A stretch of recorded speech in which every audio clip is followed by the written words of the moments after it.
Secondly, but one thing that you have to pay attention to is the spacing in between the thighs. A lot of people do not pay attention to this, and it's from here, it goes to the knee. And then from the knee, it goes down to the calf. What did you do to change this pose for him?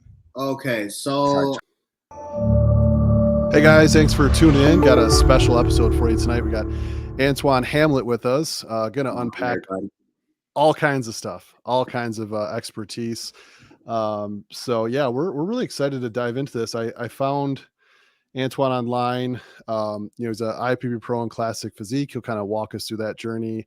And then he's a just really, really detailed, like artistic posing coach. So I know a lot of people, I just thought, man, what a cool guest we could have on for our viewers and listeners out there. Cause we actually just launched our audio podcast as well. So we won't be able to see on the audio, they won't be able to see all the cool, posing tips you're giving people that I'm going to share screen a little bit here, but just really excited to have you on and I really appreciate you taking the time. I know you're a really busy guy. Business is booming for you, but thanks for joining the show.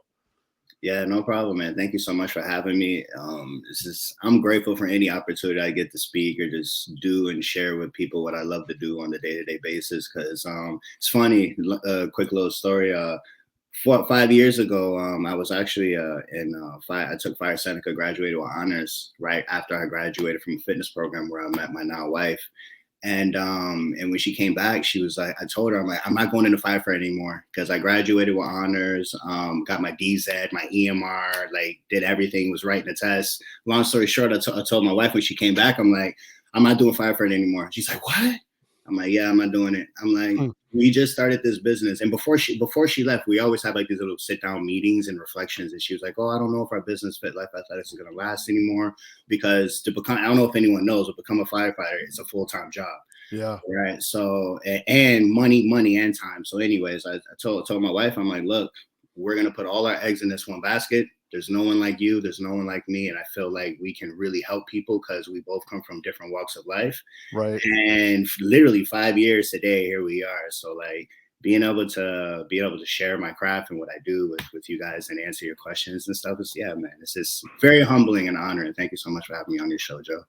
Yeah, no, it's great to have you. I mean, I was looking at your, you got training, posing coach, you're a deacon at your church, married, right? The married life keeps you busy, I'm sure, right? I was just doing some chores not too long ago, but my wife was gracious enough.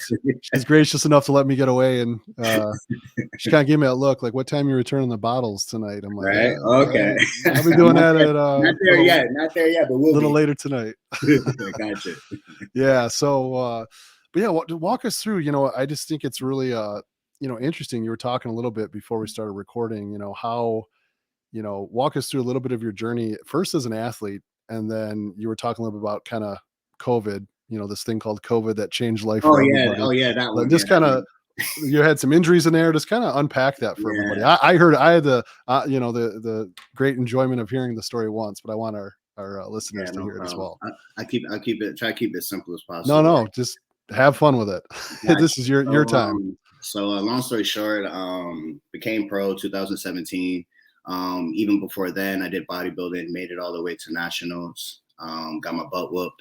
Then was like, I don't know if I'll be able to go that far because, pro natural, I'll never take PEDs, pro natural. And then next thing you know, I get smoked. Well, they got caught, but still I was naive. And I realized like, wow, like you really have to commit to this sport because you have to be able to find what category works best for you. So then I'm switched to men's physique because I'm like, there's no way I'm going to be able to do a bodybuilding. And then made it to the provincials. And then Rudy, he said, you look like a bodybuilder in board shorts. And I'm like, well, what is bodybuilding in? Like, what are you talking about? Oh, you're too big. Because at the time, and here's the thing that a lot of people don't know, like, depending on what's happening in the Olympia, so like the NPC, the CPA, different organizations, they have their look in terms of like how they want to advance their guys. So like Canada, for the nationals, they wanted smaller men's physique guys, but that doesn't make sense because as soon as they go and they get ready to compete at the nationals, well, now they have everyone in Canada. Well, we already know size and condition wins, right? So now you always have this.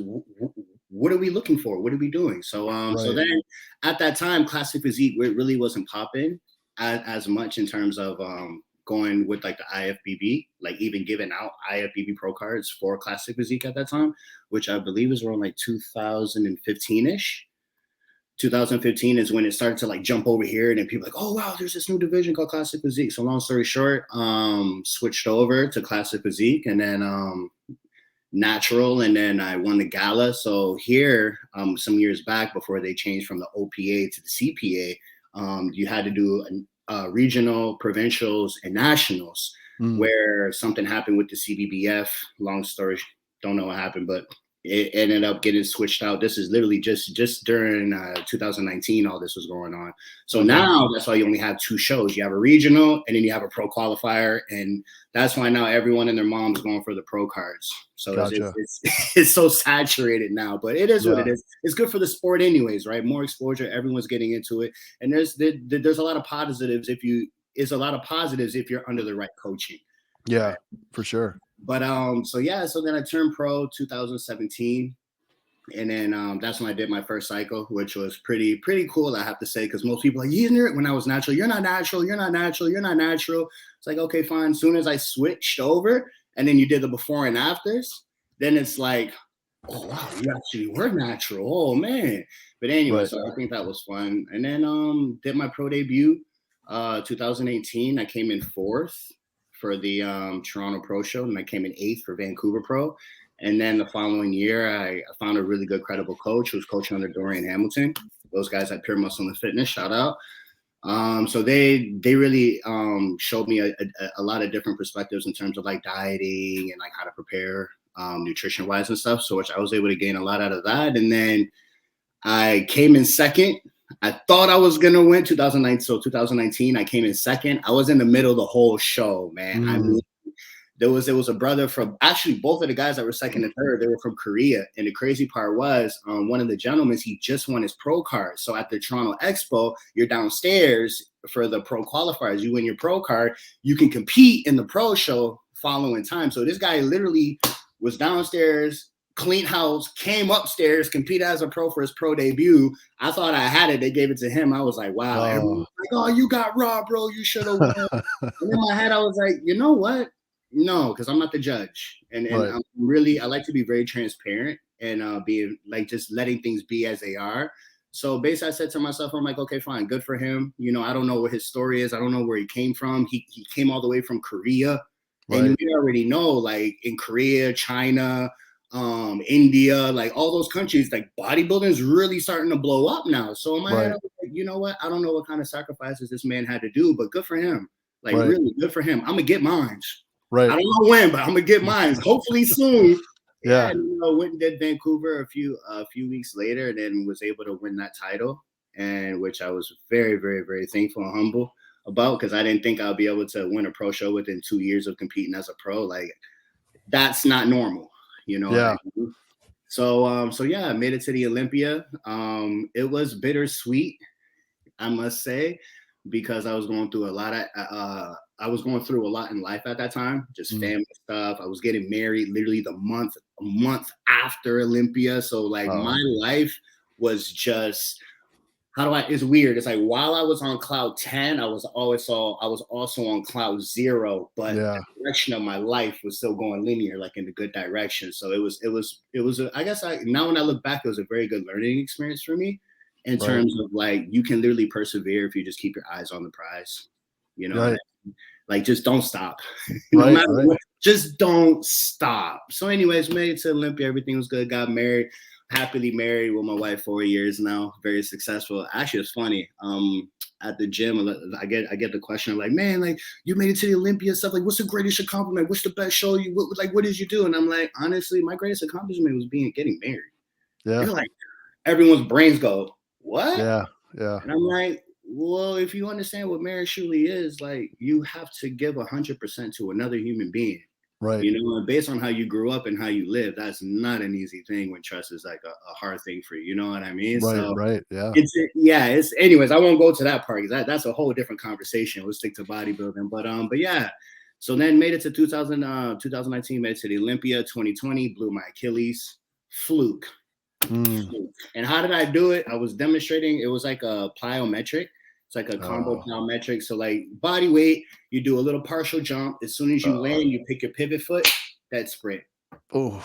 So I warmed up. Yeah, you feel it already, right? You can see it, feel it. Yeah. I warmed up my client real good. He was fresh. And me, like I practice what I preach. So if I sacrifice myself to demonstrate this exercise, you better do it perfectly. If you don't do it perfectly, we're gonna keep doing it until you get it right. Right. I picked the left foot. It was perfect. You get it? He's like, yeah, I'm gonna do it one more time to make sure, because I'm very hard. Turned around, did it. It's true. It's like a gunshot. Like I've always heard it, but it's very true. I hear bow, and I was like, so I like tumbled, like those awkward save rolls. Did one of those, and then realized like, all right. Actually, my wife was there because she was training a client at the same time. I was like, babe, we got to go to the hospital. No, I'm telling the story. You good? So I was like, babe, we got to go to the hospital. And then, so then basically I was on my recovery, which went really, really, really well because I had nothing else to do because of COVID. So that was basically my way of continuing to train and do something for myself. But then at the same time, it was kind of a bummer because it's like I'm not building to be able to get ready to compete again. What if I want to make a comeback now? I have to get the mobility, the strength, the proprioceptors, get all that stuff going again, and then try to build strength. And we already know whenever you have an Achilles injury, depending on whatever side took most of the hit, which mainly is the medial side, like I'm still suffering trying to get that bad boy firing. But yeah, we gonna keep going because unless it falls off, we got to keep moving it and get the best out of it, right? Right. If it's not for this stage, and I'm gonna have to keep training for life anyways. Yeah. But yeah. Well, we had in a nutshell.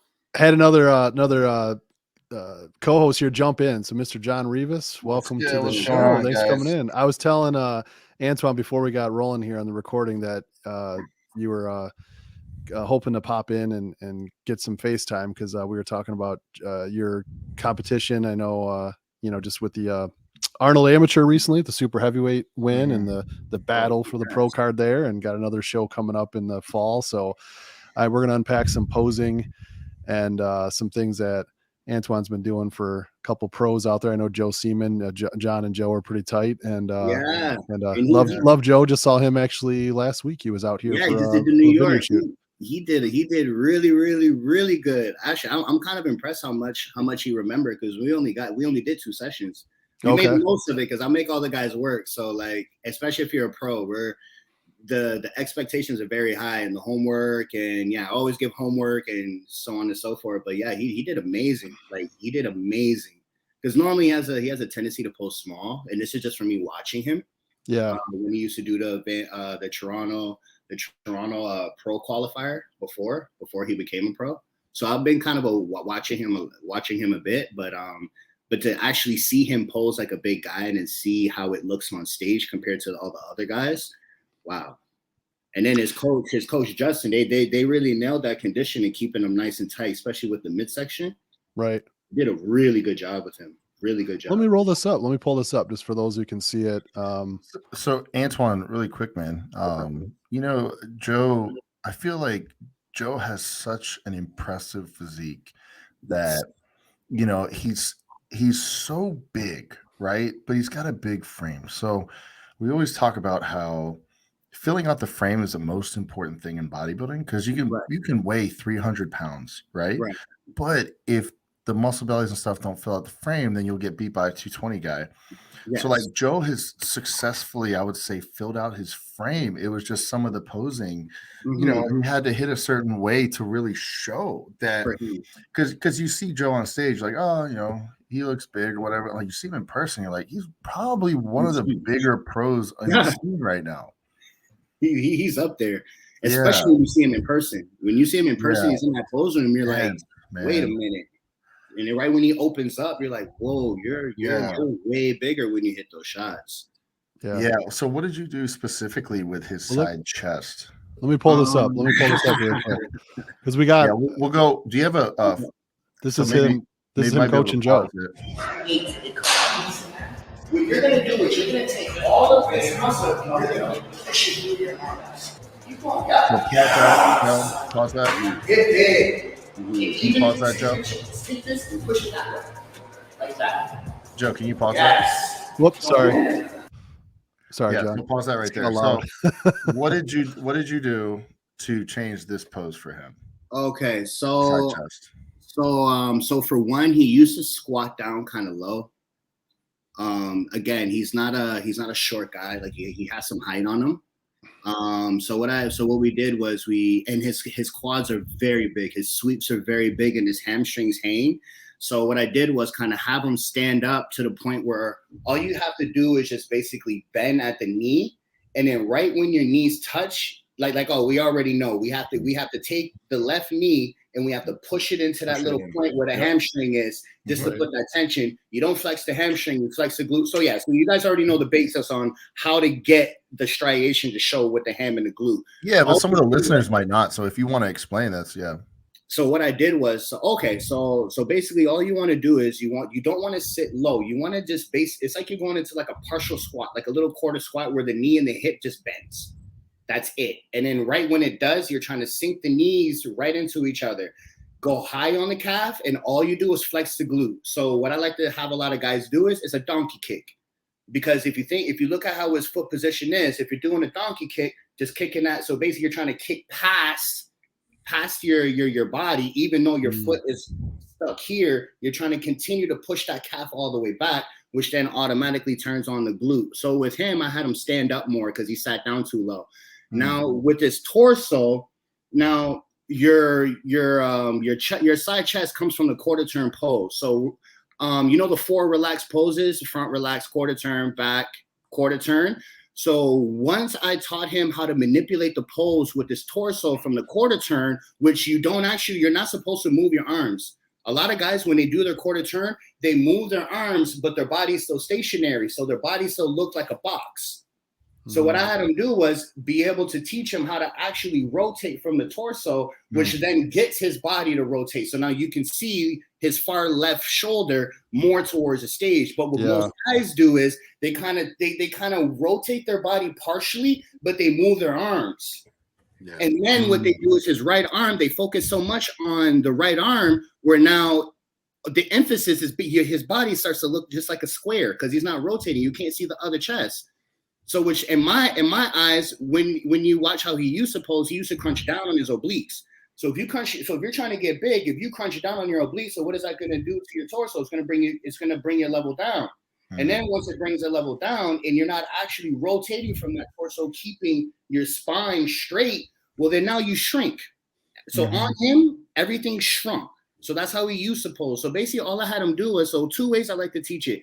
If you can keep your chest up, so basically, you know how you get a front relax and you allow the torso to go ahead, elongate, and the chest is exposed.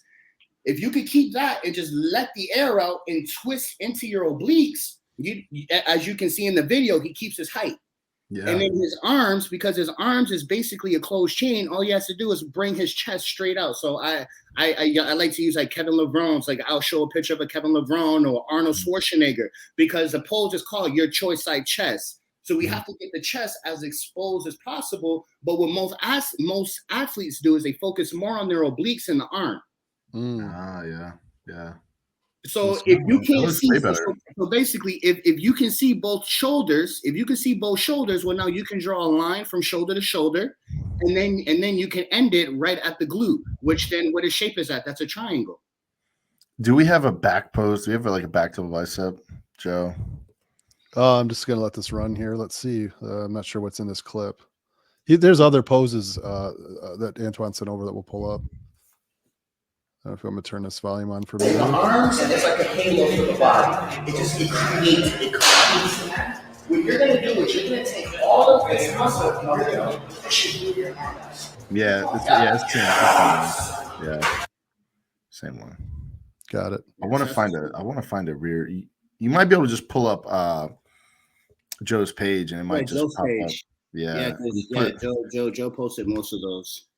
He posted a really good one from New York where you can see, the activation of, because I will say there's a pose that is pretty hard. And the pose that's pretty hard is when you're hitting a rear double and you're trying to find the balance of flexing glutes, but also trying to show adductors and hamstrings and stuff. So you're trying to balance it, right? But it's really hard to show adductors and squeeze glutes at the same time. You know, so you almost have to, that one's pretty tough, but it looks like Joe does a really good job here. So sorry guys, trying to get this bigger. Yeah, so I could break that one down for you. So a lot of guys, so first, when it comes to, so when I see an athlete, it doesn't matter who they are. The first thing I do is I look at how, if you could see the front and the back, right? So the first thing that I pay attention to is the sweeps. So let's say here's the hips, and then it goes down to the quads, and then it's a sweep. So I need to see. Sorry, I'm trying to get my finger straight. There we go. I need to see sweeps, and then it goes straight down. So turn the feet out automatically on the 45-degree angle. Secondly, but one thing that you have to pay attention to is the spacing in between the thighs. A lot of people do not pay attention to this, and this is how I break down every single athlete. So basically, you'll have your adductors. So basically, right up in the crotch area, the adductors where they touch. Yeah. They'll come out to the knee. Sorry, my fingers. There we go. So basically, from here it goes to the knee, and then from the knee it goes down to the calf. And now with the calf, the line kind of comes in a little bit, but then when you follow down to the heel, it spaces out. So the next time you guys look at a back relax, a back double bind, back lat spread, even in the front pose, look at that little. There's a shape that's in between the legs. If the heels start to separate further, well, then you'll see the adductor from here. It'll go down at the knee, and then it gets greater past the calf. Well, now that means your feet now are too spaced out. If it's too spaced out, now your legs look too spaced out. Now it looks more gappy. So my philosophy is if you have muscles, the closer you can make your body, the more compact you look. The more compact you look, the bigger you look. Now you have a lot more of an illusion. But if you space out too much, well, then now you're gonna look more gappy. You see what I mean? So like first you have to look at how can I put the body in the proper alignment so now we don't have flaws and this is without flexing. So now that we got basically the heels in position, now let's rotate the feet out on 45, right? So now from the feet, we're going to do adduction, right? Try this next time. So you take the whole foot from the heel to the big toe, right to the pinky, you anchor it. And then you try to bring both feet, like you're trying to bring the ground together without moving the feet. Well, if you do that, well, then that automatically is going to turn on the adductors. Automatically. How do you turn on the quads? Everyone knows this. You use the feet, and what do? You push it out. Push it out. What is that? What is that to simulate? A leg extension. Well, if we're in the back, well, now why don't we? If our feet are planted like this, well, let's just try to make it touch. As soon as that makes it touch, now we got the hamstring and adductors. They turn on immediately. Okay, so that's at the foot. Let's go to the knee. Well, what do we want to do at the knee so we can see the sweeps more? We abduct. But with abduction, what muscle does that turn on? Your glutes. So we have abduction, which goes out. We have adduction to go in. So you have this half circle of tension that's constantly going over and over and over again. You don't have to move. The legs and the hips are locked. Yeah, I think that stresses the point of posing the right way in your prep as well, just like a workout. I mean, I know John and you know this, but just for some of our listeners or like, early in their career competitors, you lose a lot if you don't have that posing conditioning to hold that, because that's a lot of muscles firing right there, just on the lower half. At the same time, yeah. Like I have guys at the regional level holding poses. I mean, that never competed before ever, and the number, and also if let's just say you even have a client that's having a hard time flexing the muscle, I ask one question: do you train it? And 9 times out of 10, no. What can we do? Hamstrings. You want to know the best one? Men's physique. Abs. I don't train abs. You said men's physique doesn't? You said men's physique doesn't train abs? Or like guys say that? There's a lot of guys. Classic physique, bodybuilding, and you can see it. Because guys that train abs properly, you can see the tie-in right. Basically, so let's say like the transverse abdominis, when it goes down, you see the obliques tie-in, and then you see the rectus abdominis, and it goes right down to that pelvic crest, right at that bottom. You can tell. And then when the guys hit certain poses, when they breathe it out, it's sharp. But guys that don't, right at the very lower part, it looks washed out. It's like this little bulge. And bikini girls, amateur women have the same thing. And I just asked one question: do you train abs? Yeah, I train abs all the time. Okay, now my next question is: are you training abs effectively? Yeah, I'm training abs effectively. I'm like, okay, cool. During our session, can I kind of put you through just a quick little circuit, see what's going on? Yeah, okay, well. When they're doing hanging leg raises, their back you got the lumbar lordosis curve. So you're actually not even pulling in the pelvis to have the lower abs on, which ties into the hip flexor, the iliopsoas, whatever, which then ties everything in.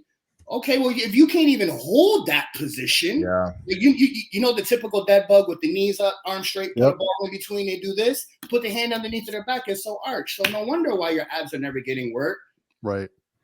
Because you don't even, and then breathing, like you name it. So it's I feel like this is where like our training, what I went to school for, and then posing, it just goes hand in hand. I tell all my clients, I'm like, how you train is how you pose. So let's go back to the rear back double bi. So trying to turn on that Christmas tree, right? The lower lumbar area, trying to keep that Christmas tree on. They can't fire it. I'm like, do you do back extensions? Do you do rack pulls? Do you even do Supermans? Do you do all these little core exercises that actually help to turn that on? No. Yeah, this isn't from his stage time, but this was a pretty good shot. Yeah, that's a great shot for Joe. I would say, honestly, from the rear, from the backside, especially in the 90s, shows were won from the back. Nowadays, they're a little one from the front sometimes. And because I've seen some guys take some shows that don't have the best conditioning in the back, but Joe from the back, I can almost stand next to anyone on stage in the pro leagues. It's just, it's crazy. So, obviously you see what you were just talking about, with his Christmas tree. Joe is a very big hip hinge guy. He does a lot of RDLs and things of that nature. He's big on the deadlifts, which is golden. Like a lot, and a lot of bodybuilders sleep on that exercise. There's like this whole new wave coming out where you don't have to do deadlifts to build hamstrings and glutes. You don't need the deadlifts. You don't need the sumos. You don't need those anymore because we have all these machines and different variations. But I'm like, you tell me, if you have perfect form, what exercise can you really load that posterior chain on with the hamstrings with proper form? Yeah. Oh man, there's nothing better than those functional lifts. And I feel like, because of all the top quality machines, like everything works in synergy, but man, nothing you can't, man, we can't get away from the original nice functional movements that that requires the whole entire body to work in synergy. What did you work with on Joe with this pose specifically? Everything, exactly what I said. So actually, and I want to correct the foot. So you see how the foot is actually in line. I call it breaking the ankle. See how it's kind of stuck out more. But basically what I did with him is exactly what I said. He's grabbing the feet, pulling it together. His knees are pushing out. So if you actually look from his hip to his knee, that angle is the same. The sweep is the same. And normally a lot of guys, they overly rotate with the foot that goes back. Oh, I almost said a name, and I don't want to do that. Wow, it was so close. He just competed, and I would love to help this guy with his posing, but yeah, I don't want to do that. I won't make it about this guy. But anyways, if a lot of guys laterally rotate that left, so for Joe is his right leg. They over rotate it, and then you'll see the lower half rotate to the right, and then the upper half rotate to the opposite direction. So making sure that you have equal amount of tension of abduction on both knees is going to keep that sweep and keep those hips nice in line. Now that the lower half is in line, the rest is easy. Basically now what you want to do is you want to arch that spine where you're not, and it's not from the hip, it's from the spine. You arch that spine all the way, so pulling it all the way up until you feel that Christmas tree turn on. And this is the easiest part. Once the Christmas tree is on, all you have to do is externally rotate those elbows. because those lats are gonna pop right open. Job is done, and he was able to and also when you follow my specific steps, it's gonna be so easy to hold that pose. Yeah, because most guys ruin this pose because they squeeze so hard where they start to retract, and then now they start to lose that size, or they depress down so hard when now their elbows and everything starts to go down, and then their back shrinks that way. With Joe, I was just like, look, just pull up until you feel that Christmas tree on, and he has good experience with that. But oh no, actually, he used a posterior pelvic tilt. I want to talk about that. Almost most of the guys, even in the pro league, they overly posterior pelvic tilt, which then pushes the knee forward, it pushes the hip forward, and then the back dips from the hip. Yeah. Now, when the back dips from the hip, at the lumbar spine where the Christmas tree is, there actually ends up a line, and there's no detail there.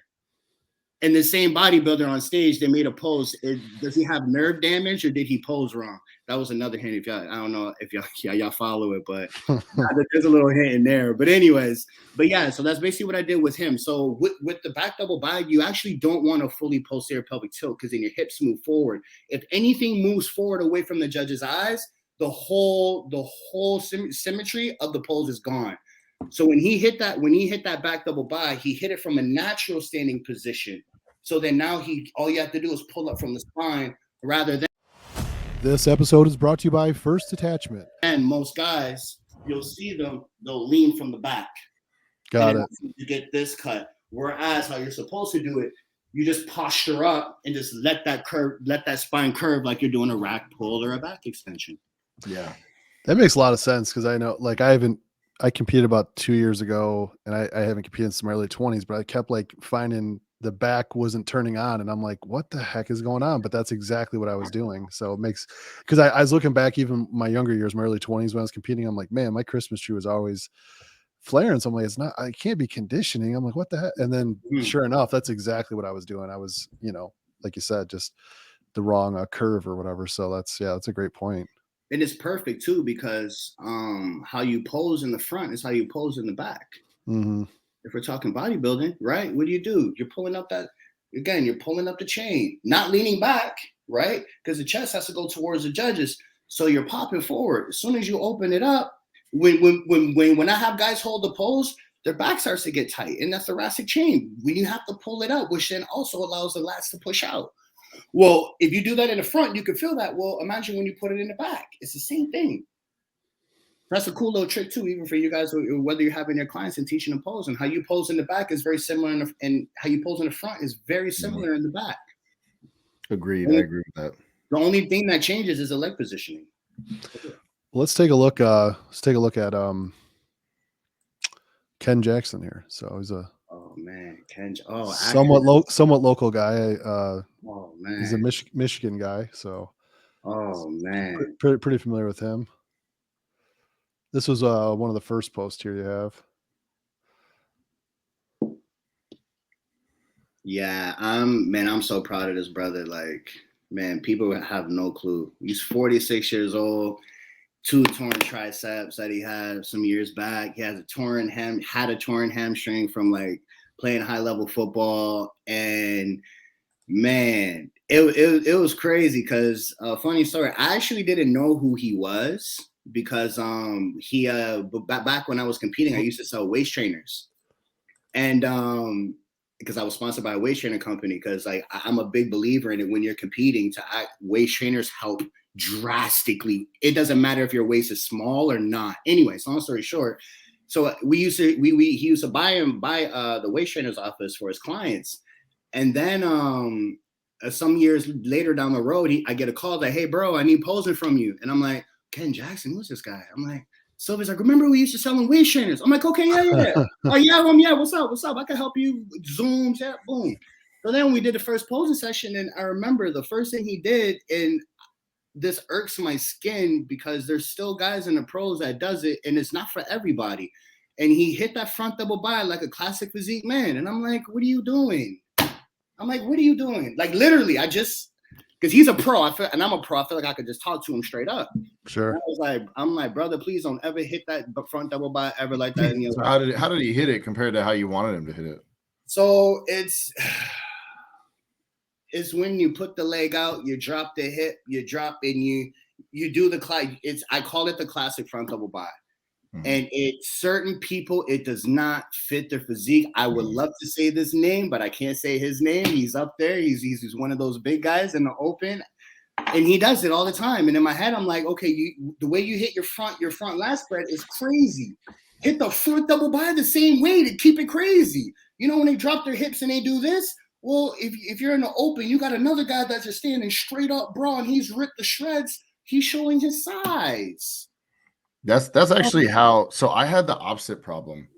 So my problem was when I went straight up, I would my rib cage would expand. I don't have a big waist, but my rib cage would expand so wide that it threw off everything. And I tried so long. I tried vacuums. I tried this. I tried that. And so when I went to the Arnold, I was backstage and I was already scrunching down. I was like, hitting it front, scrunching down. Yeah. And I was like, okay, this looks better. Waist is tight, whatever.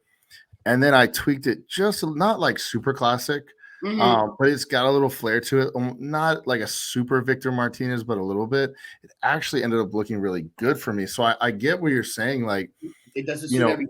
Some people can do it. Some people can't, man. Like I'll give it. Yes, that's more. Oh, I just lost it. There we go. Okay. You know what I would have did? You know what? For next time, you can do that exact same pose. Just keep the arm straight. Yeah, and you know what the funny thing is? I changed this 2 minutes before I walked on stage. I had never done this before in my life. So I was like, it wasn't off though. So I'm doing it. Yeah, so I'm doing it on stage, and I'm like, I don't know how this looks right now. Yeah, so here's the thing. So let's just have a little bit of fun with yours. So like, let's say if you were my posing client, what I would have did was I would have kept your elbows at a straight line, so you would have kept that normal. And you see how you brought your foot more laterally out to the side? I would have had you bring your foot a little bit more forward in front of you. This one? Yes. So I would have so instead of having it to the side, I would have brought the foot just a little bit more in the middle of your center line of your body. The reason why is because who's Sean Claretta? Perfect example. When he puts his leg out, his leg doesn't go fully lateral. He literally it's almost like, so you know how if you're in a front relaxed pose and your feet are just like this, right here, you will literally just take whatever foot you put in front and you keep it right on that same line, which keeps a flare. Because what happens is your heel's going to go closer to you, which then is going to give your knee a little bit more of a bend. So now you have that, it pops more rather than look more sleek. Does that make sense? Yeah. So like that's something that I would have did for you, and it would have made your quads actually look bigger. This actually looks amazing though, because like you said, you have a really, really good waist, so that it wins. Like this still goes really well. But if you were to go up against a guy that is thicker than you, and maybe a little shorter, you don't want to hit that because he's just gonna outsize you. Yeah, and that's one of those things that I just did it right. I literally did it right before. Like it was a good show. I was backstage. I was like, that was a very, very good shot. But watch this. Like, let's just say we did some Zooms or whatever, and you're my client. I would have had you just bring your foot in front and keep it straight. You could even practice that and then just compare the pictures. Yeah, and that's a crazy thing about everyone's leverage and length of femur and length of forearm. Like everything's so crazy. Like for instance, and you look at that photo and you're like, okay, it's pretty slim line, like it flows. Yes. And then if I pose simply with my chest up like normal, completely changes my physique and it doesn't look good. And it's crazy how, I do recommend people using posing coaches like yourself. It's hard, especially when you're in prep. I would say that, when you're in prep, as most people know, your brain is shut off and you cannot make good choices like with posing and stuff like that. So, your mind plays tricks on you for exactly. Sure. So it's good to have definitely a second eye for that, for sure. 100%. You want to know, and also I want to stay on that, not just with the coaches, but like in your position, because you already competed before. And this is what I tell all my athletes, anyone that comes to my posing seminars now, is go and talk to the judges.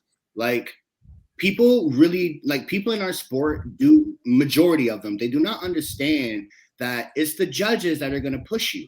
Like they're going to lead you to where you have to go. Me, I wouldn't have gone pro if it wasn't for Ron and Rudy. So Ron is the president. You guys know who they are, right? So they basically run it over here in Canada. I would have not gone pro if Rudy didn't judge me hard as hell and been like, look, brother, you are not a men's physique guy. Show your legs and be a bodybuilder. So I'm like, it was a hard pill to swallow because like I win a regional show, and the guys that I just beat, and I on pictures, I have videos, and you can see it. I go to provincials, I damn near come in last place. Oh, my for head, classic? I'm like, For classic? No, this was for men's physique. So I did bodybuilding, men's physique, and then because of what I experienced in men's physique, classic physique finally came out. Because at the time it was like 2015, so like classic physique wasn't like really on. Yeah, like, no one knew what it was. No one really knew what it was. The judges didn't really know how to. That's why a lot of people were switching to come over. Like guys like Sadiq, a lot of guys were coming out of come down. But yeah, so at that time it was challenging for me to find it. Long story short though, but I always talk to the judges. I tell everyone, guys, after your show, run to the judges immediately. Like don't even wait. Like people, they go to their coaches. I'm gonna be honest with you. If you get the right information from the judges, you're supposed to take that information to your coach, and in your coach, now you form up a nice recipe because now you can do that same show because you're probably gonna have the same judges. And people talk about politics. Well, that's how you play it. Arnold Schwarzenegger, before I got into bodybuilding, I studied everything I possibly could of the greats and what they did, how they thought, how they approach it. Arnold Schwarzenegger got so far. Look at who was in all his movies, who was all by his side, the person that ran the IFBB. Right. I mean, he's getting firsthand scoops on what you're supposed to do and how to look, how to pose. Like, it's like, come on, guys. Anyways, so someone like yourself, for you to really know if that pose is a wicked shot for you or something that you should continue, I will always talk to the judges. Even when I won Vancouver Pro, I'm like, hey guys, what can I do better? One of the judges said, your back sucks. I don't know what it is. I'm like, how the heck did I win then? Like, and their answer was, I don't know what it is about your back. Your back's not good. So I went and did my evaluation. I have no arms. Why? Because I never really trained arms. And that's when I started to learn as I started maturing in the sport, where it's like, if you're on stage, every muscle group must be worked. Every one, like not one missing. That's how you become great. That's how you have less weaknesses and less flaws. So talking to the judges, like especially for yourself, always talk to the judges. I mean, always. And anyone out there listening. Yeah. Tell us about just kind of shifting gears here. Tell us about let me see if I can pull it up. Is it Kyle, your client Kyle? Is it Kyle? That was my posing client. That was my posing client. There was another gentleman by the name of Cody. He's over at Pure Muscle and Fitness. That's who prepped him and like dialed him in. And he had a bunch of training guys. But Kyle, that was probably one of my favorite experiences, like on so many levels. And to see him just oh man, I had no clue how it was going to turn out, how he was going to pose, like. Yeah. But I mean, this man, you can never judge a book by its cover. And for the listeners out there, he has Down syndrome, right? Down syndrome. Yeah. Just in case people that are listening without video. Yeah, he's so hardworking, man. Such a good spirit. He's very coachable. When he was on stage, he hit an Arnold shot. I didn't even show him that. Like he was doing like he just. Did he just do the splits? Yeah. Oh yeah, So he actually has a karate background. Ah, cool. And I believe he said he wanted to go back into karate and get his black belt. I believe he's a brown belt, if I'm not mistaken. I don't want to quote that, but I remember him saying how he wanted to go back. Yeah, he did so good. That's cool. Wow, yeah, he did look good. Yeah. How old is he? That's a very good question. I do not know. He's young though, right? I want to say he's in his 20s, early 20s. Yeah, he's a young guy. But I mean, and he died, man. Cody, wow, that's his coach. Yeah, that's his coach. He's got a lot of muscle on him, dude. Yes, and that's another thing. Like it's not really known for a gentleman like himself with this condition to be able to pack on that type of muscle. Yeah, natural too. That's awesome. Wow, that's awesome. He's man. man, that was a really good experience. And like, and I'm so thankful. His parents were like comfortable with me working with him, and they trusted in me. Like, man, it was, was that his first show? Yeah, ever. He's never competed before in bodybuilding. He literally was like, yeah, I'm going to do this. And I said, all right. But I told his mom and dad, I'm like, look, I treat everybody the same. So he's gonna work. We're gonna go through it. I'm pushing his mental state, and I did that. Yeah, I did that. I think about 3 weeks out. But again, I've done this for a while, so I can tell when like someone's kind of like just okay, he had enough, or like they had enough. Yeah, when they're not hitting the shots right anymore, they're not really communicating with you right, and that's when he was really tired from the dieting and everything. But yeah, he's such a hard worker, man. That was a really that's impressive, man. That's awesome. That's what it's about, dude. It's literally just get, man. That's what in this and yeah, I speak with a lot of passion when I say this, but it's like people really don't understand what their role is in the fitness industry. Mm-hmm. Like if you call yourself a coach or trainer, if you're just in the fitness industry in any department, like if someone comes to you and says, "Can you help me?" That is volumes. Like you guys know already, like you've seen so much potential in people. It doesn't matter where they come from. You see they can do something. You're like, let's go, let's do it. And like you put your life into it. Like our phones do not go off. We're constantly with our clients. We're so involved because this goes on so much more than just the gym, because you're actually gaining real attributes that you can take from this and apply it in every aspect of your life to give you more life. Right. So I mean, when coaches truly understand the power that they have to be able to really impact someone far outside of the exterior, I mean, you're really touching people's hearts. Yeah, agreed, man.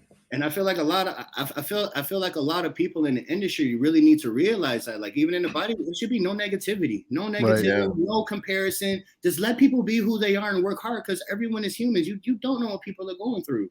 Right. Like how people are on social media in the fitness industry. It's like, come on, guys, we got to be better, man. Like you can literally change someone's life. Well, it sounds like too, like I'm looking at some of your athletes here. I mean, you're across the board, right? Like I know I'll pull up your posing seminar with some of the female athletes too, but like you have classic physique, men's physique, bodybuilding. I mean, how do talk a little about just kind of the differences you see between the three different classes and the approach to posing? Just, I know there's a lot to it, but maybe just high level, Yeah. When I look at bodybuilding, I just look at something very, very simple. Be big, as big as you can, but don't create something that isn't there. Like that's really my simple philosophy. So it's like if you want to be big, let's go with where your lats sit. Let's go with where your sweeps sit. Let's go with where your adductors actually are. Like people try to create this fake illusion, which then actually ruins their whole physique. So in bodybuilding, I find if you can keep yourself as compacted as possible, well, that's just what's going to show your true illusion. And then when you get on stage, then you can actually see where it is, because I tell everyone, you can't judge the picture until you see it on stage. So even with my clients, in their posing, like I tell people, don't just think because we did a couple sessions, you got it. You don't, because when you get on stage, you got nerves. You have no clue. People have no clue what they're going to go through leading up to the show. And I know John and I know Joe, I know both of you guys have experienced that and have seen it, whether it was with yourself or with clients. Right? True, so yeah, so with bodybuilding, it's strictly, do you have the size, symmetry, and conditioning? Those three things, which I hope get back to those things, but yeah, we won't talk about the industry like that, but that's bodybuilding to me. Size, symmetry, condition. You have to have all three, right? Men's physique is more. It's in a weird place right now, man, because they went a certain way with the previous champion, and it started going the way of size, like just size, and it started looking, I mean, those guys' upper bodies started looking bigger than the classic guys. And I think this past year when they gave it to Aaron, that it was it wasn't so much like, oh, Aaron is so much better. It was like, this is the way we want it to go now. It got out of control. Yes. You know, what's your take on that? Oh man, it's because there's two different physiques, man. It's like, you know, upper body wise, you can judge, you know, but so much. But when you looked at those physiques, it was like night and day. And so a lot of guys were like, that I heard, were like, man, it's not fair. He didn't have as much muscle, this and that, and blah, blah. I'm like, that's not what they're looking for, man. No, that's not men's physique, right? Men's physique is about having a nice, tall, erect spine. So literally, I look at men's physique like a perfect statue. Mm-hmm. I'm talking just a perfect statue, just with some shorts on. Yeah. Nice, tall, lengthened spine. Yes. Core on lockdown. I'm talking. Yes. You should be able to. It should be. It should be an ab anatomy chart. Like I'm talking, and not just in the front, because your core goes all the way around to throughout the love handles, going tying right into the lower lumbar spine. That's how I see men's physique. Yes. Nice small waist, and just let the lats flare out. You have some nice shoulders, cat, and smooth, not smooth, but like sleek arms, because you don't want the arms to be too big, because now you look like a bodybuilder. Exactly. So the arms can't be too big. So it's and this goes back to our conversation. I'll go back to the statement that you said. Like everyone has different lengths, right? The torso, like all that plays a factor. So really, it just comes down to who can create the smoothest and most sleek pose, but then still show that size that like I go to the gym. I still work. I'm not just a guy that's handsome with, you know, blonde hair, blue eyes, or a nice braids or a braid up. No, like I really work really, really hard, and you can see all the details. It's just not as big as bodybuilding. Yeah. Like if you look at E Banks, beautiful. And I didn't mention this, legs. Yeah, everything flows with him big time. Legs, and this is for something men's physique that I'm noticing. For men's physique, a lot of guys, some guys are starting to build up their legs. And if you notice the shorts, the shorts getting smaller. They're getting smaller and a little tighter now. So now, if you have a guy, I don't want to use his name, but if you have a guy that if he squats down just a little bit, right? If he bends those knees a little too much and then opens up, what is he doing? Now you're gonna have more of an X frame with some board shorts. You look at E Banks, he actually makes his legs look as skinny as possible. Yeah. He makes his legs look like he doesn't have any legs. They're nice and sleek. And then once you get to the waist, there's nothing there. And then you just see this growth. But he's not standing up here trying to be big. It's just a lat spread. He caps the shoulders and he lets his arms flow. 100%. When you look at his competitor, let's say number 2, he had a little bit more bend. You can tell he was showing the shape of his quads. He was, yeah. Well, if you show the shape of your quads, well, now you have more of a bodybuilder stance. You look more slouch. Yeah. If you would have brought those legs stand up tall, like I said, men's physique is just a nice tall body. Yes. And then the up top is just a nice triangle. That's all it is. That's men's physique. That's a good way to put it, because there's so many people that get confused with what men's physique is now. And, you know, it's sort of been pushed to the wayside ever since Classic came out, you know, because now everyone wants to do Classic now. You know, and so people sort of started moving away from men's physique. So they it's sort of like they've lost their identity just a little bit. But you know what it is too, though? Yes and no. I honestly feel like there's a lot of athletes that have the potential to still be really good. They're just not they're not adjusting to who they see winning. Because you have to remember, like us men, we're pros and we're at the highest level. We're going to do what we think is best and how we think is best and what fits our body best based off how we want to be seen through our careers. You see what I'm saying? And with a lot of that, there comes a little bit of arrogance and pride, because now you're not making the necessary adjustments while you can clearly see that the sport is kind of doing this. Agreed. Do you know what I mean? So it's just like you like, prime example, if I was a men's physique guy, I'm looking at who's the number 1. What is he doing? Not that I have to pose exactly how he poses with 2 arms relaxed. He can do that because he's really tall and he has long arms. right? So he can get away with stuff like that. But if you're a guy where you have to put a hand on hip, fine, put your hand on hip, but maybe your legs are a little too low. Maybe your legs are a little too far spread out. Maybe you're not twisting enough because now you have to be the guy that has a much smaller waist than you. Maybe you got to put a little bit more rotation in those hips and angle your body off while you're still keeping your shoulders parallel to the judges. So now you got that nice little twist going on from the bottom, but you can still see the full triangle from the top, like the clavicle bone. It's nice and straight to the shoulders and then it's in. You just put a little twist on it and keep the legs skinny. Like, again, it's having the right coach and the right eye to be able to see what it looks like. Go on stage. If it works, sick, it works. If it doesn't, well, now you'll know how to be able to adjust it. So I'm going to give you open bodybuilding and 212, same thing pretty much, and classic.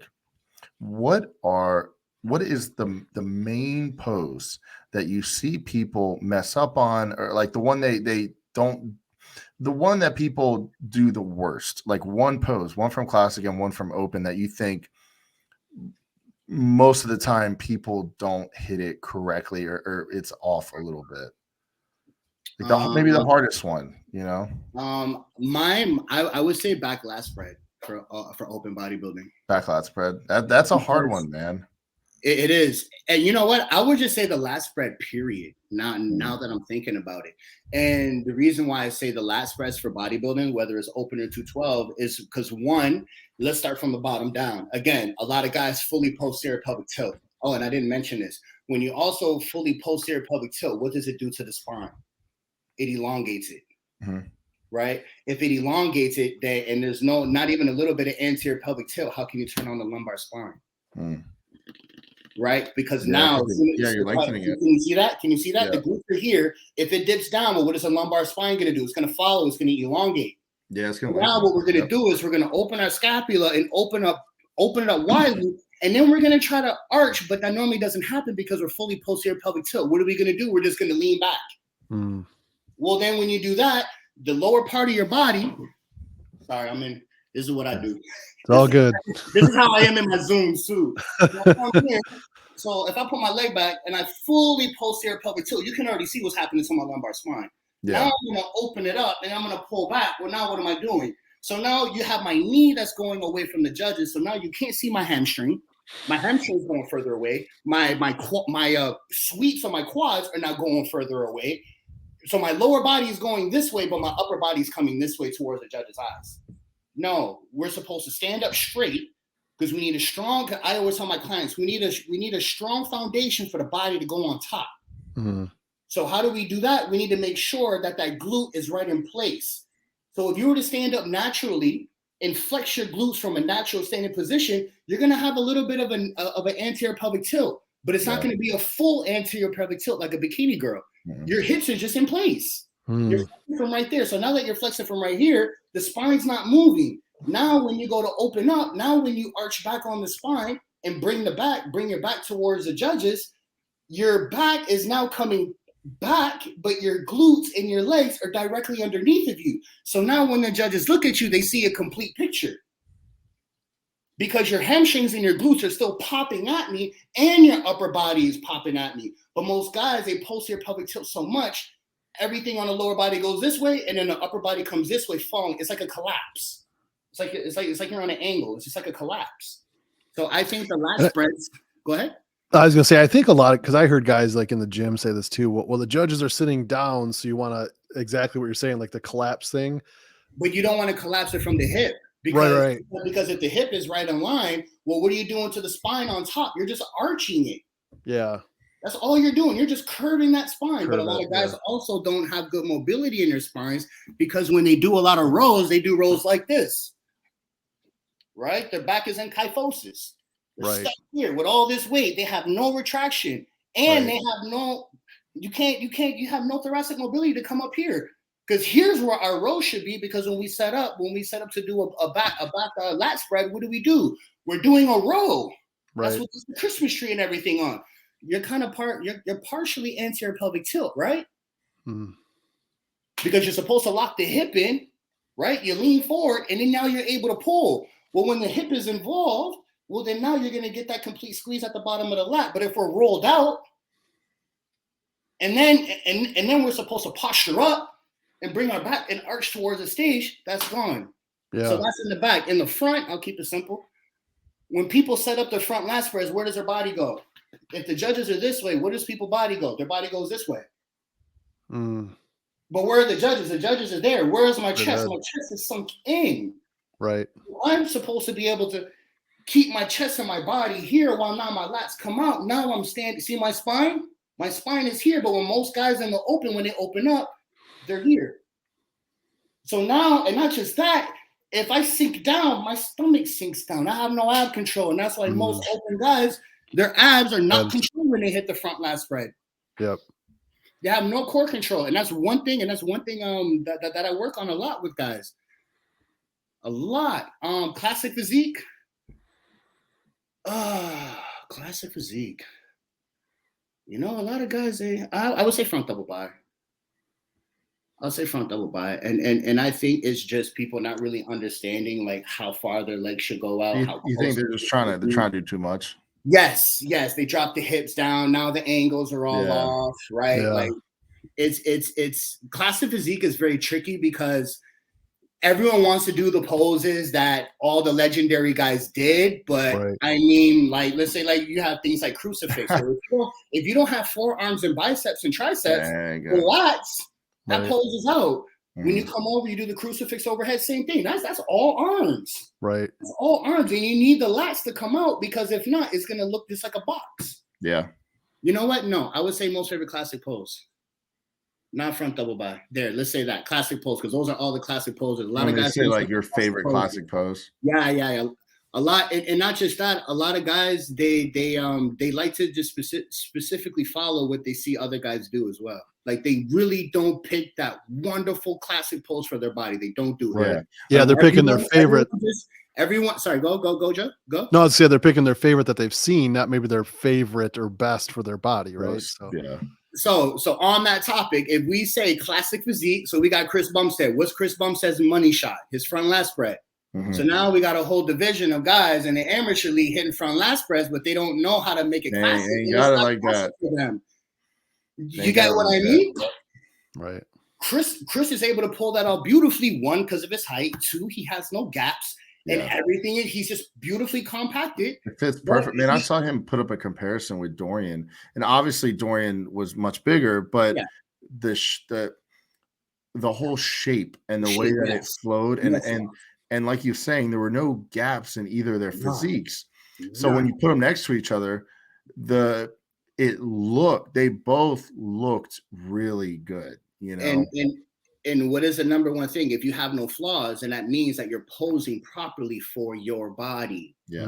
You are making yourself compacted. Look, one of my favorites. I'm gonna throw the name. I don't like name bashing, but I'll throw Ruff.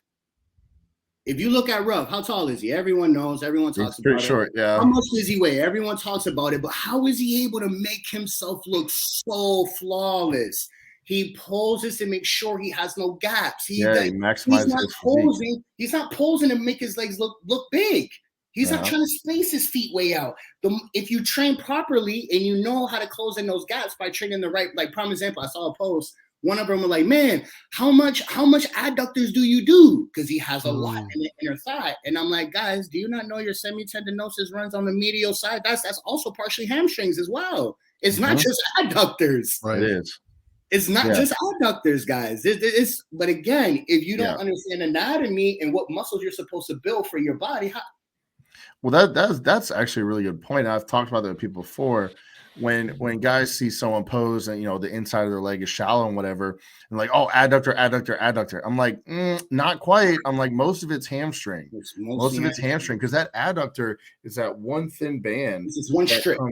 Yeah, and that's not one thin band. The meat of the inside. You have your gracilis from the hamstring. Yeah, you have the muscle gracilis too, but that's the same thing. Exactly. Right? But the semis, they make up a multiple muscles, not just one. Mm-hmm. Yeah, that's a good point, man. People neglect like the whole okay, this looks good, so I just got to point my toes out and do this. Nope. Well, it's like, dude, maybe your hamstrings aren't as big. Maybe something's it's not shaped. The insertions aren't the same as the muscle belly's not as round as Rough Diesel. So you know, they ignore those things, and you know, they wonder why it doesn't look the same.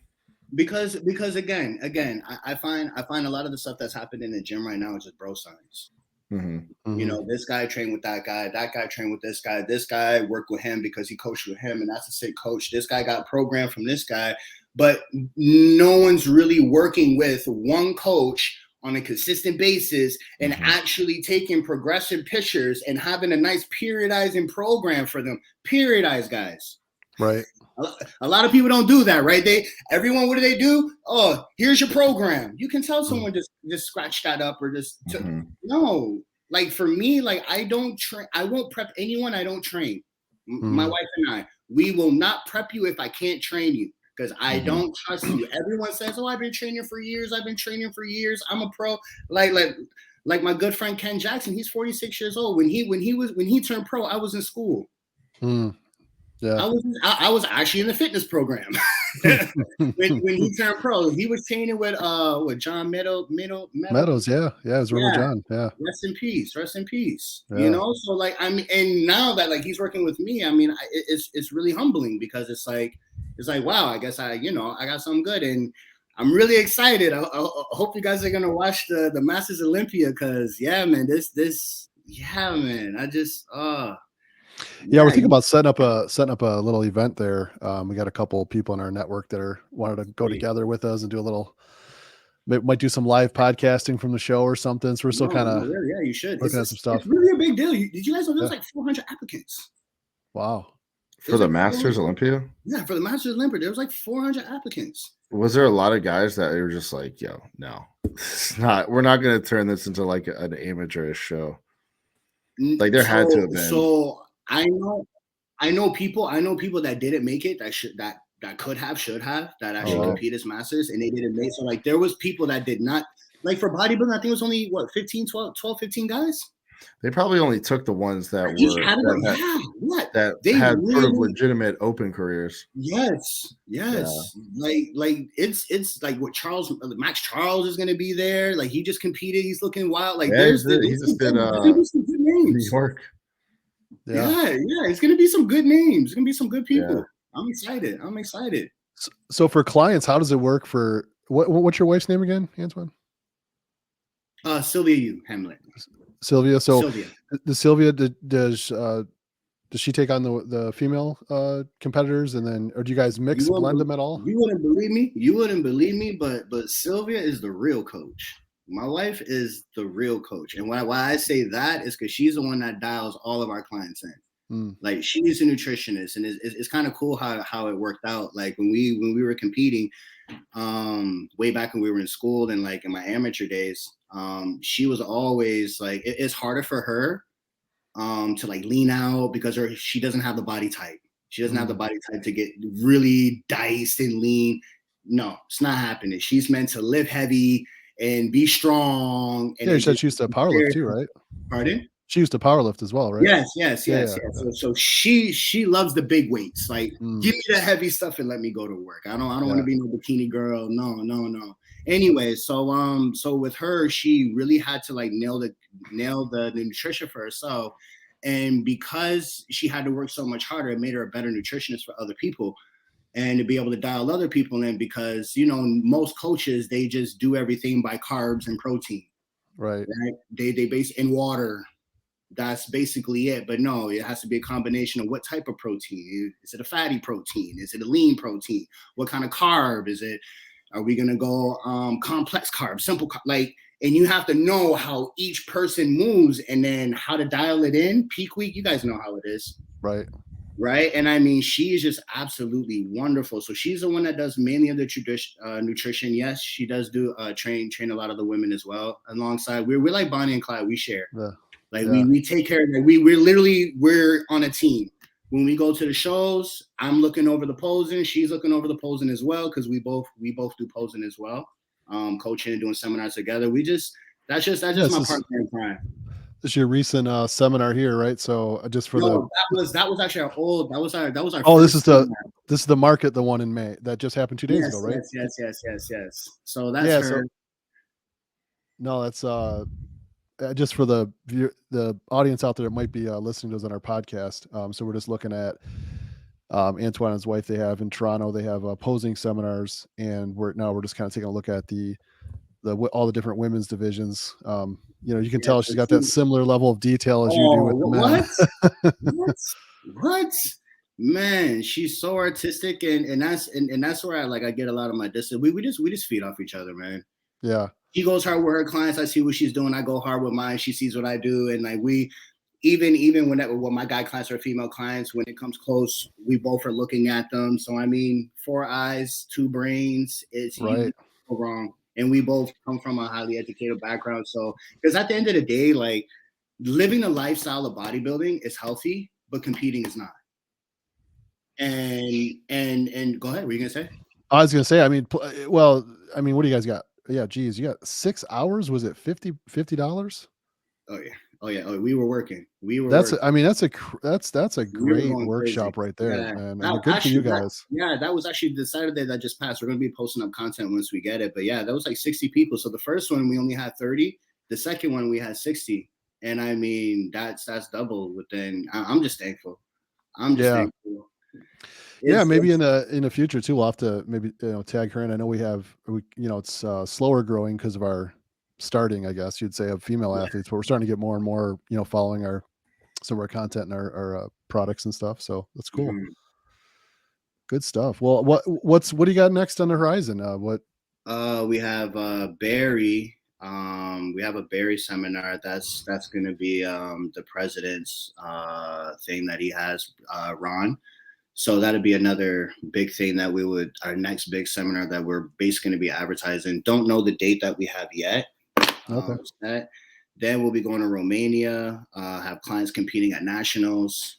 And yeah, so it's just constantly staying busy. You guys know how the entrepreneur life is. It's like, right. It's never ending. There's no security in anything you do. So you just have to keep doing things, get your face out there, get your name out there. Like it's a fun hustle. It really is, because at the end of the day, it all falls on your shoulders. And I mean, there's no better shoulders in it to fall on than yours. Especially when you're the type of person where you're transparent and you're able to be relatable, be realistic, honest, carrying your business with integrity. Then you go far. Like you go far. Far. You just don't quit. No matter how hard it is, you just don't quit. Well, I know you had a lot going on, and we're, gracious enough to hop on with us. So we definitely appreciate it, man. Thanks for coming. Sure. A lot of good nuggets, but normally what we do is we kind of wind down the show. We do a round called Shoot, Move, and Communicate. It's kind of more of like a little bit of a rapid fire questioning. And then we'll definitely want to end and make sure you tell people where they can find you, because I think you have a lot of really good content. Like I said, I kind of stumbled off of it, messaged you, and we were able to line up our schedules and get you on. But if you're ready to start with some of the questioning, and then I probably will pause. John may have a few more for you, but I'm sure the wheels are turning. But we'll get you started. So, all right, shoot, move, and communicate. Here we go. So the first one is, what accomplishment as a competitor are you most proud of? Man, I would have to say my nationals win. Okay. That was 2017. I literally, man, I know what it's like to put everything on the line.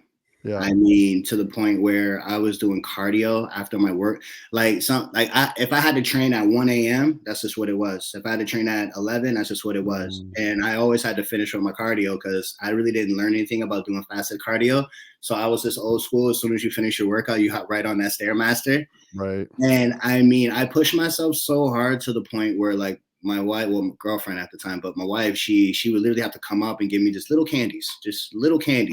Because I would literally I would be falling over. And then as soon as I finish, I would always go to the mat and I would fall asleep, like literally knock out, like gone. And she'll wake me up and be like, okay, babe, you need a shower. We got to go home. Yeah. You know what I mean? And even when I did all of that just to go all the way out there to Edmonton on Thursday, and still be 13 pounds over. I was soaking wet. I had nothing on me left. So anyway, so it was like 2 p.m. And then I'm like, babe, what am I gonna do? I messaged one of my acquaintances that was helping me at that time. And I'm like, what do I do? He's like, I'm sorry, bro, but you're gonna have to just lay in bed and call it a day. I'm like, really? So I literally laid in the bed, fasted since 2 p.m. all the way to the next day. Woke up the next day, was still 2 pounds over. So I took a hot bath, sweat that bad boy out, hop back on the scale, made weight. I didn't even eat breakfast. I took my breakfast with me, went there, then came home, and then tried to load back up safely. Yeah. But when I actually got the pro card, it was sweet because there was some big names that everyone thought were gonna win, and I'm not really big with like posting myself and putting myself out there, as you guys probably can't really find too much information on me if you're gonna go and research. But it's because what I do is I really do it for myself. Like I do it to pay my bills. I do it to take care of my family. Like I do it because I actually came from nothing. Like when I'm supposed to be another statistic, and that's a different conversation. But anyways, so the fact that I was able to accomplish that and get my pro card, I mean, I cleaned house. I got best poser award. Like literally, and no one had a clue who I was. I will be going to restaurants. He'd be like, "Bro, you beat our homie, man. We thought he was gonna win, but you look sick." Like in restaurants, like I had this type of like everywhere I went. It was on Canada Day too. Nice. July 30th or 31st, whenever Canada Day is. But anyways, so yeah, I think it'll be my nationals for that reason, because I knew what it took to put everything on it. Good deal. All right, our next one is an accomplishment with a client. So as a coach, what's an accomplishment that sticks out to you? One of your more proud moments? Oh wow, think quick. I would have to say Kyle. I honestly would have to say Kyle, because it was just a different bond. It was a different kind of patience. And it was a different type of connect. Yeah, it was a connection I couldn't explain. And when the bond is there after everything is done, after the show, after the awards, when they finish the guest posing, and you go to the back and you see him and he's just hugging everyone, talking to everyone, taking pictures. He's like, "I want a picture with you. Come here." It's just, you can see the authenticity, and just this kid is on cloud 10. And I just had a little part in his whole enjoyment. And even if I never see him again, because you already know, once the lights turn off, the lights are off. We go back to regular life and everything is back to normal again. But that moment, it did a lot for me. It did, and it showed me I can teach anybody. If I'm going to be transparent and answer that question, it gave me the confidence that I can help anybody with this sport of bodybuilding. Nice. No, I appreciate that. That's awesome. Yeah. Well, next question is, you mentioned, and I know it's a whole nother topic, right? But your kind of rise, right, to get to where you are now as a coach. So you're working with, a lot of pros. You're obviously, and your wife doing your thing, growing your business. So my question is, for those listening out there that want to be coaches, want to do what you do, what would be some advice you'd give them? First thing I would say, become educated. Like, go and invest and get educated. Like learn anatomy, muscle physiology, learn the science of nutrition, whether it's for sports specific, general population, special population people that are like diabetic, hypertensive, fatty liver disease, you name it. I will highly recommend you to go and get your education first, and then whatever type of athletes or niche or people you want to work with, go and do research on different coaches. Like, my wife and I, we follow a lot of Ken teachers, a lot of scientists. Like we follow people because it's constant good information. And like, you want to follow people that are specialists in their craft, and be motivated by that and continue to learn. I feel like that's the only way to really grow in this industry, the health industry, is you have to remain open-minded, and you can't get sucked into one way fits all. Gotcha. I got a fun one for you. Then I'll hit up Mr. Rivas, see if he has something to add. But so this one is, if you had to miss one, what would it be? A meal, a night of sleep, or a training session? Oh, a meal. That's easy. You surprised by that one, John?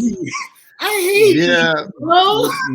Normally, we found that strength athletes like to skip food and train, and bodybuilders more like to miss training and not miss a meal. Right. Screw that, bro. I could care less about food. Man, I hate it. I hate it. My worst part of prep is when prep starts. Yeah. And that's when I gotta eat. Man, I'll never forget the first time I actually tried to eat all the calories that my coach had me, and to the point where it's gonna be a little nasty if you got a light stomach, whatever. But yeah, you literally would throw up in your sleep. Yep. And that's when I said I hate. And that was during prep. Yeah, off season. Oh, okay, I was gonna say you hate off season then, and then because that's when prep starts. Like people think prep starts when you lean out. No, prep starts in your off season. As soon as you say I'm doing a show and you get that first plan and you got to eat all those meals, your prep starts. Right. Because off season is actually the most important. Right. Yeah, dude. There was one time I was quick story. I was trying to bulk. This is right before I started working with Justin, like 2020 or 2020. No, yeah, 2020. And I remember I had ate, and at the time I was doing mass gainer shakes. I was about 300 pounds, and I was doing mass gainer shakes also. Wow. So I chugged one, a huge, and then I ate again like 30 minutes later because I forgot I had drinking the shake. So I was about to go train. I walked over to the sink and just vomited everything. Well, when I did that, I cracked my rib a little bit, and so that was messed up for like a month. But yeah, and then as soon as I threw up, I had to eat again because I had thrown up. Yeah. You ruined it. You got to do it again now. I know what you're talking about when it's like, dude, I don't want to eat right now. Nah. So that's why I would say food. Yeah, I would say food. That's easy. I love my sleep and I love to train. So yeah, and plus I know what it feels like to be hungry. So. Right. All right. Well, one of the things we talk about at First Detachment, we talk about, being all in. And so the question is, what is something that you're, get you out of bed in the morning? What's something that you're all in about right now? Life. What does that mean? I know that's such a vague answer, but I say life. When you can tell though you enjoy what you're doing. We got a high energy, excitement about it. It's genuine. It's because it comes from a place of pain, and then it comes from a place of joy. Yeah. Because once you realize that you have value, you are valuable, right? And then you are valuable to other people, and what you do brings value to you. It's a full circle. And once you find that, once you can identify what you're doing, right? If it gives you all those satisfactions, well, then every day you wake up, you already know, okay, I'm about to go and help somebody. Like I'm going to help somebody today. And then that comes into my faith. Like what our job is we're supposed to take our gifts and we're supposed to share it with other people.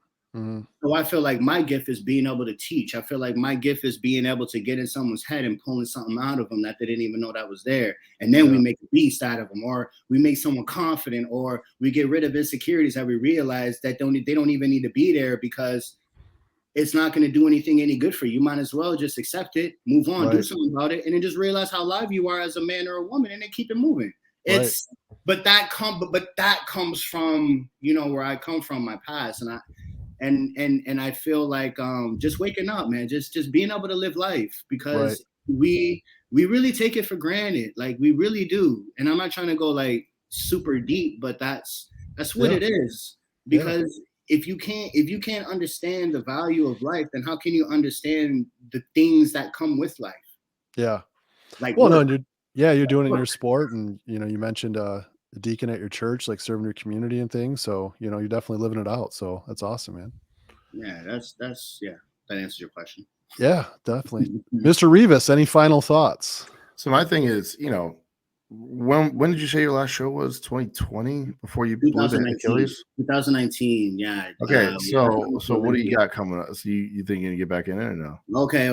So we kind of had a little bit of brief talk about that. That's a good question. So my goal was to come back. I have made huge improvements. I have improved on all my weaknesses because I've had such a long time to do that. And when you're not competing and the focus is there to compete, you're able to make so many good results because you're not putting yourself out there. You're not in the limelight. You're just doing it like it's an everyday thing, right? But when you have old injuries that come to pop up, which this is, I was talking to Joe about this earlier. So I used to play a lot of basketball, did boxing as well. But I injured my knee like way back. And so now the injury has now reoccurred. Even when I was competing in 2019, I had a lot of inflammation in my knee. And I know it's just from my meniscus. It's basically beat up. Had scope surgery and then popped it out again. And they're going to say, well, we're going to do scope surgery again. So it's kind of like, well, what can I do? Oh, just strengthen the muscles around your knee. Bodybuilding, here I come, easy. So that's literally how I started into bodybuilding, because I had to build my legs to help to build my knee, keep my knee safe. And then now through all the poundage and just pushing it, and now I'm on my feet a lot, doing a lot of work. I'm teaching a lot of posing. So like, and I'm a type of person where like, I'm not going to tell you to do something if I can't do it with you. So even when I do my seminars, if it's men's physique, I'm pulling my pants up. If it's bodybuilding or classic, I'm taking my drawers off. I'm getting wet with them. You know what I mean? I'm getting right in there with them. Because what is the best way to do to show them? This is how you flex your quads. If your quads ain't flex like this, not flex. This is how you flex your hamstring and glutes. You see how I'm doing it at the same time. I want y'all to do that too. Do you guys see my spine, how I arch? Like I talk and we're visuals, right? Right. So but anyways, so yeah, I'm I literally came from the chiropractor today, getting a lot of work done, about to get a bunch of scans done. So yeah, I'm doing my personal due diligence, seeing what I can work around. But yeah, hopefully next year I really want to hurry up and get this going. I want to start a family. Not that I want to be done with bodybuilding, but like I'm a very realistic person with myself. Like if I'm not going to be able to make it to Mr. Olympia, then what am I doing it for? Not if I'm not going to be able to win, top 5 Mr. Olympia, what am I doing it for? I don't believe in participation awards. Sure. But my whole perspective is strictly business. So like if I'm teaching people to hit poses and do all these such things, now it's weird. It's like COVID was a perfect reset for everything in life. Right. You know what I mean? Whatever you did before COVID, it doesn't matter now. Right. Like that's kind of how I feel everything is going. Whatever you did before COVID, that doesn't exist. Whatever you do now going on, that's what we're going to remember you for. So I feel like that's one big reason why I really want to push next year, because the posing thing is going. There's just a lot of momentum going right now. And I just want to do everything from a business. So I want to compete more for a business aspect. Right. Yeah. Help fuel that. Yeah. Basically prove that like, I want you guys to do what I do and I can still do it. Yeah. Well, speaking of business, you're gracious enough to give away all this information with us tonight. Didn't this help a lot of people out there listening and checking out the show? So tell everyone where they can find you. Where can they find your services, follow you, all those type of things. This goes back to, so is basically my Instagram is official High Top Hamlet. And that's really where you can basically find anything or contact me. I basically use my Instagram as my business. So it's like my phone. Okay. And the main reason why I also have done it like that is because a lot of my business has been successful through word of mouth. YouTube, it takes a lot of time. And we don't have time for that. Like it's like I could pick up my phone right now and I'm getting inquiries and I'm off. So I don't have the time to sit down, station, do this, record. And not just that, like the way my mind works when I'm working, I'm right in the moment. Like I don't rehearse for anything. It's like I need to see the shape, I need to see the body, I need to see the form, and I'm gone. Yeah. I have a hard time with the set up the camera, get the light, get the angle, put it right here. Good. Okay, then we're talking, the mic is on. When I'm working, I want to work. Like, all right. I'm old school. Like I'm getting in there. But anyway, so it's in due time we will have a YouTube going. We will be doing a lot going forward, because it like I said, like now that I understand the value that I bring and just what it's actually doing and the impact that it's causing, even for someone like yourselves to see someone like me and see the value to even put me on your show, like it's humbling. So now I feel like, okay, now is the time to start slowly branching out and get it out there. Yeah. But it's like, man, I don't want to just give free information out like that. I just feel a lot of people do that, and then it just gets saturated, and it's some next guy that doesn't truly understand, says the same thing as you, and then is teaching it, but then it's not the full reflection. Like that's I'll send you a link of a. I haven't gotten over that. I'll be transparent. I haven't gotten over that yet, which I know I need to. Well, just so the audience knows too, I'll make sure your Instagram is in the notes so they can find you. and then I'll send you a link after with some info you can check out about what you're just talking about, because I just got done with a conference that I watched. But thanks again for joining us today, and for everybody out there watching, Mr. Rivas, thanks for jumping in. Yeah, and man, a lot of great nuggets in this episode. So for all the audience out there listening and or viewing, thanks again for supporting the channel. We'll see you guys. Have a good night. Have a good one, guys.